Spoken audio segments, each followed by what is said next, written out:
마테오가 전한 거룩한 복음입니다.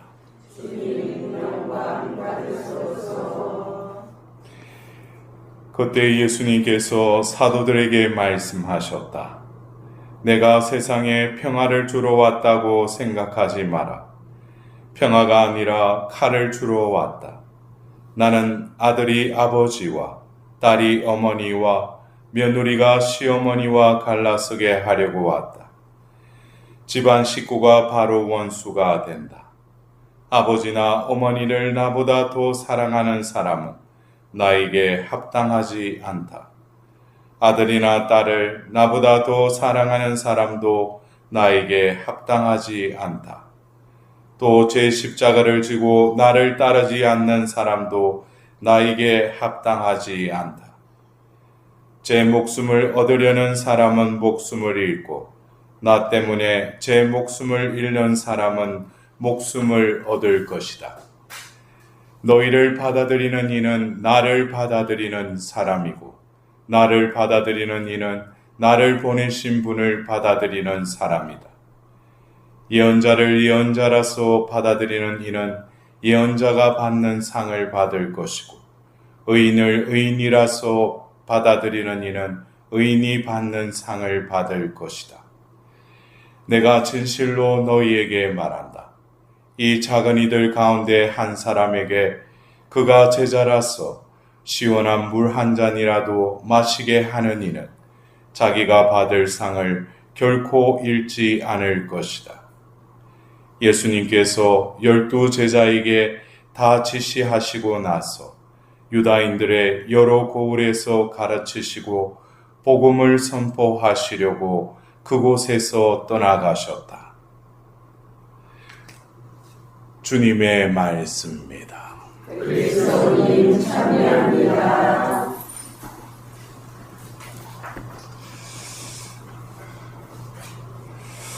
오늘 예수님께서 당신이 부르신 그 제자를 또 사도라고 부르시면서 예수님께서 사도들에게 말씀하셨다. 여러분들도 사도이셔요? 네? 진짜예요? 사도가 되는 게 그렇게 쉬운 일이 아닌데, 예? 뭔지도 모르고 사도세요. 그러니까 사도입니다. 예? 어떻게 보면은 교회에서 이 팔로티에 원래 정식 명칭은 천주교 사도직회죠. 그래서 사도직을 통해서 교회 안에서 특히 평신도들을 사도로 양성하도록 그래서 빈센트 팔로티 성인이 세우신 팔로티 사도생활단이죠. 어떻게 보면은 우리가 존재하는 이 해가 교회 안에서 해야 될 일은 바로 사도로서 양성하게 하는 것이 우리가 바로 사도라는 것이죠. 그래서 빈센트 팔로티 성인은 세례받은 모든 이들을 사도로 만들어라 라고 하나님으로부터 말씀을 받으셨어요. 특히 우리가 제2차 바티칸 공의회 이후에 평신도의 위상이 이렇게 높아지면서 사도라는 표현은 그 전에 교회의 역사에 있어서 고위 성직자들에게 적용되는 단어이기도 했어요. 그래서 특히 주교 서품 때나 이래 보면 주교들은 바로 12사도의 후계자라고도 일컫죠. 그래서 같은 성직자라도 하위 성직자들은, 하위라기보다도 그냥 일반 성직자들은 사도라고 불리지 않았어요. 근데 19세기에 이 성인에 의해서 사도라는 표현을 평신도에게도 적용하자 교황청에서 의아하게 생각했어요. 이분이 성인 품에 오르고 제2차 바티칸 공의회의 수호 성인으로 이렇게 추대가 되면서 교회에서는 바로 하나님으로부터 부르심 받은 모든 이들은 또한 사도로서 부르심을 받았다라는 거예요. 그것은 어디에 근거를 두느냐? 바로 그 성경에 그 근거를 두는 것이죠. 어떻게 보면은 예수님 공생애에 예수님이 가는 곳마다 많은 이들이 그분께로 몰려들었어요. 그들을 군중이라고 불렀지만 또 그들 중에는 예수님 말씀에 또 예수님으로부터 또 감화를 받고 예수님을 따르는 이들이 있었어요. 그들은 제자였죠.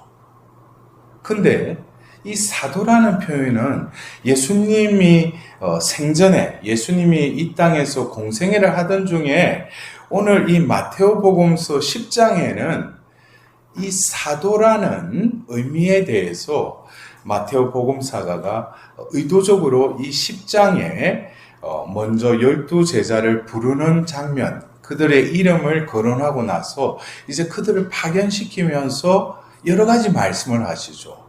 여러분들 잘 알다시피 그들을 파견하면서 뭐예요? 첫 번째는 행동 수칙에 대해서 말씀하십니다.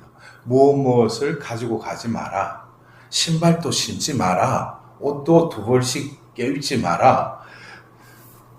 그리고 어느 마을에 가거든, 어느 집에 들어가거든 평화를 빌어주라. 근데 거기서 평화를 받을 사람이 없으면 그 평화는 다시 너에게로 돌아올 것이다. 그리고 너희들이 복음을 전할 때 그 복음을 받아들이지 않으면 발에 먼지를 털어버려라. 이 행동 수칙에 있어서 이것을 결국에는 이 사도의 삶은 하나님이 시작하시고 하나님께서 진행하신다라는 거예요. 그래서 먹을 거, 준비할 거 이런 것조차도 하나님께 모든 걸 의탁하는 삶. 근데 이러한 삶을 모범을 보이신 분이 누구시죠? 네? 예수님이 바로 사도이셨죠. 성부의 사도이심을 이 생에서 드러내셨어요. 그래서 우리가 사도의 삶을 당신은 사도냐라고 제가 아까 소도에 물었죠. 여러분들 내가 사도다 라고 말하는 사람은 바로 그 사람 안에 사도이신 예수 그리스도께서 머무는 사람이 사도예요. 그냥 하나님의 일하고 뭐 사도직 한다고 해서 사도가 아니에요. 사도라는 것은 그 존재됨이 그 전에 예수님께 따라다니면서 그냥 말씀 듣고 뭐 배우는 입장에 그런 사람들이 사도가 아니에요. 사도는 언제부터 사도라 불리게 됐어요? 바로 예수님이 성천하시고 성령이 임함으로써 성령을 받고 나서 그들은 그 자리를 박차고 나가서 복음을 전하게 되죠. 그것이 바로 뭡니까? 사도죠. 파견받으니.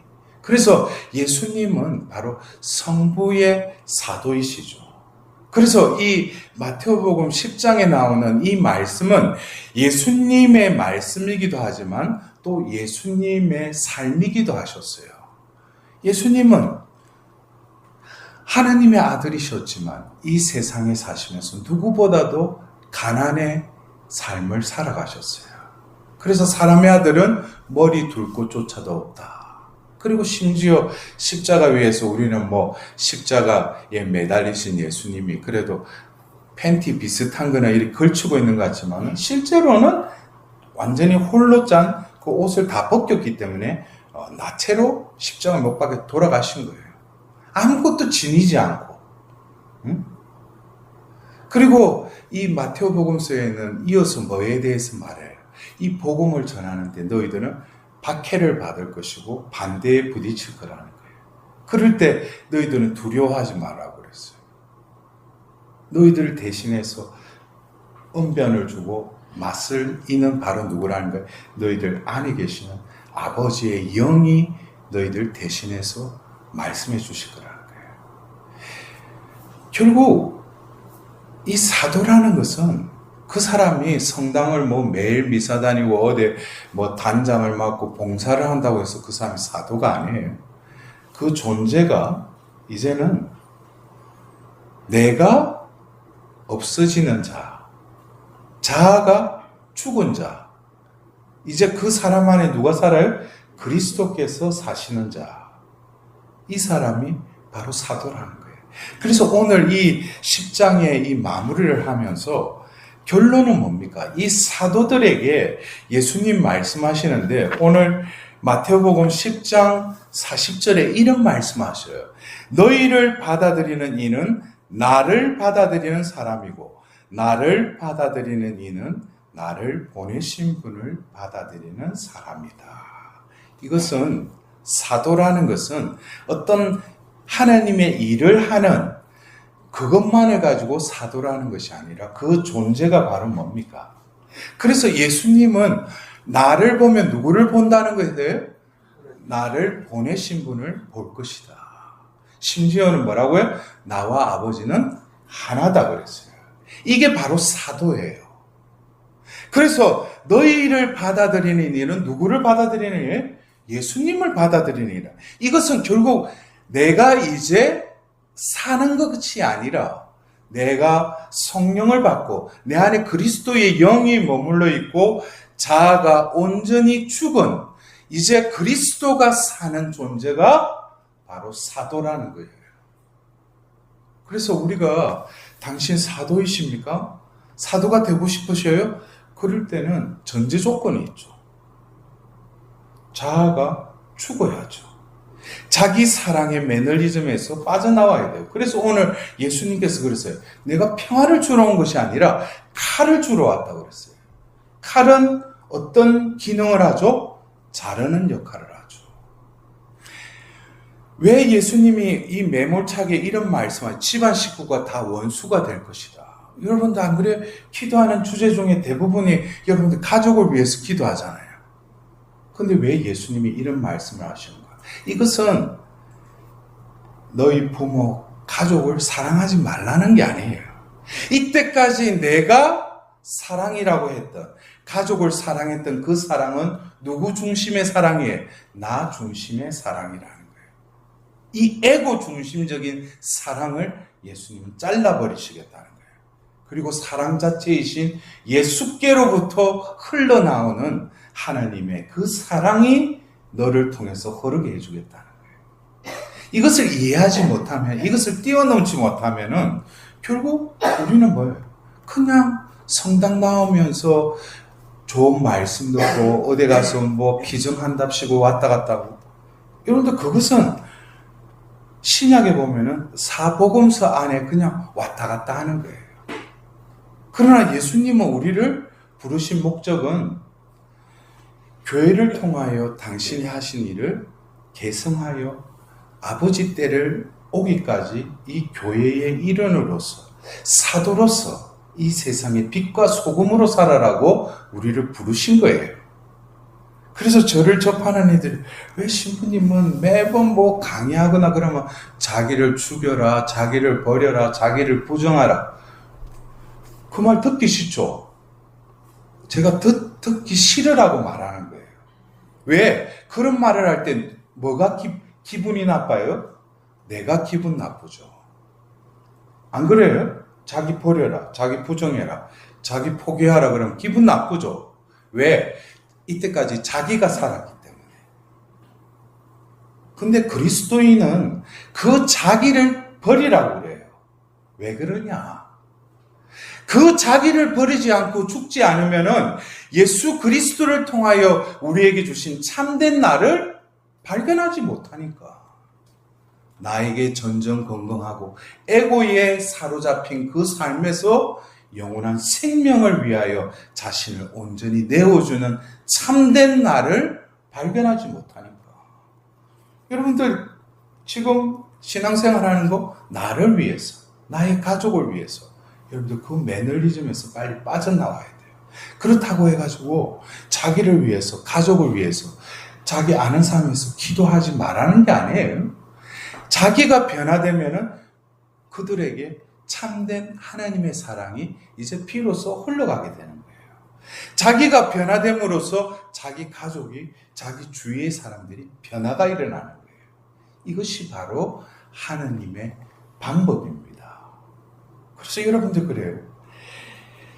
자아의식에 있어서 분명히 오늘 마태복음 10장 40절에 그랬어요.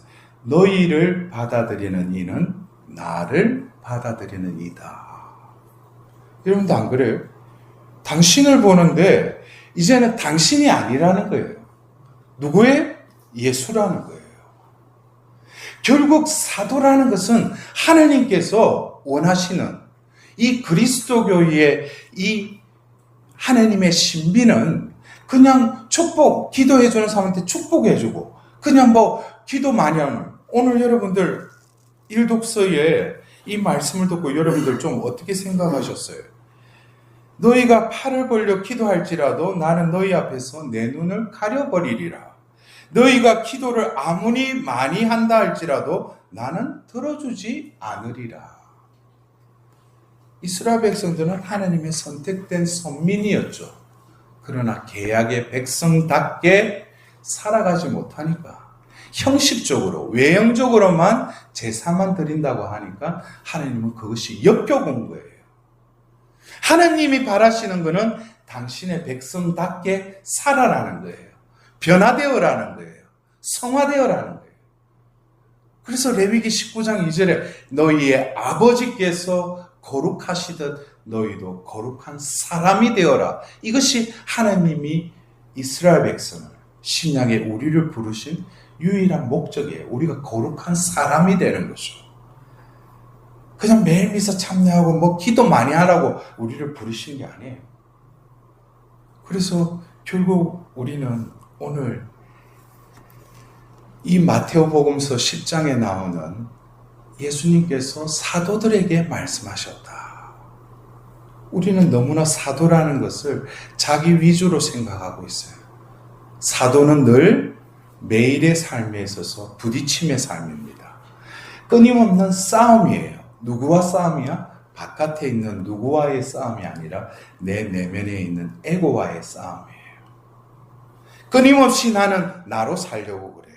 그러나 예수님은 우리를 사도로 부르셨어요.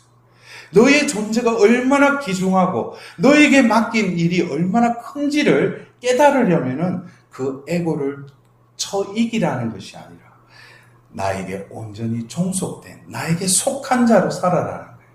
그래서 갈라티아서 2장 20절에 바울의 사도는 고백하지 않습니까? 그리스도인은 바로 누구예요?